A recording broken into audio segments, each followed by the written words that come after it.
ಇದು ರೋಬೋಟ್ನ gripper arm. ಇದರಲ್ಲಿ 3 degree of ಫ್ರೀಡಮ್ಗೆ, ಒಂದು ಓಪನ್ ಕ್ಲೋಸ್ಗೆ, ಒಂದು ಟೈಟ್ ಮಾಡಿ ಹೋಲ್ಡ್ ಮಾಡೋಕ್ಕೆ, ಒಂದು ಅಪ್ ಆ್ಯಂಡ್ ಡೌನ್ ಆ್ಯಕ್ಷನ್ಗೆ. ಸೊ ಇದನ್ನು ಕಂಟ್ರೋಲ್ ಮಾಡಿ ಟೆಸ್ಟ್ ಮಾಡೋಣ. ಇದು ಫ್ಯೂಷನ್ 360 ಡಿಸೈನ್ ಮಾಡಿ 3D ಪ್ರಿಂಟ್ ಮಾಡಿರೋದು. ಇದು ಸರ್ವೋ ಟೆಸ್ಟರ್ ಇದೆ, ಕಸ್ಟಮ್ ಬಿಲ್ಡು. ಇದರಿಂದ will try to lift something.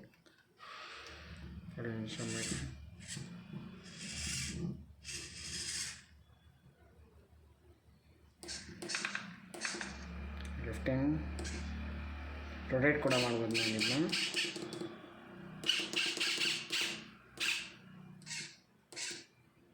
Keep like this. So ಈ ಆರ್ಮ್ನ ಮತ್ತೆ ಕನೆಕ್ಟ್ ಮಾಡಬೇಕು, ಬಟ್ ದಿಸ್ ದ ವರ್ಕಿಂಗ್. ಇದನ್ನ ಡ್ರಾಪ್ ಕೂಡ ಮಾಡಬೇಕು. ಸೊ TPU ಮೆಟೀರಿಯಲಿಂದ ಫ್ಲೆಕ್ಸಿಬಲಾಗಿ ಬೆಂಡಾಗಿ ಹೋಲ್ಡ್ ಮಾಡುತ್ತೆ. ಗ್ರಿಪ್ ತುಂಬ ಚೆನ್ನಾಗಿ ಸಿಗುತ್ತೆ grip. And I can control this up down, ಯಾವ ಆ್ಯಂಗಲ್ ಬೇಕಾದ್ರೂ ಕಂಟ್ರೋಲ್ ಮಾಡ್ಬೋದು.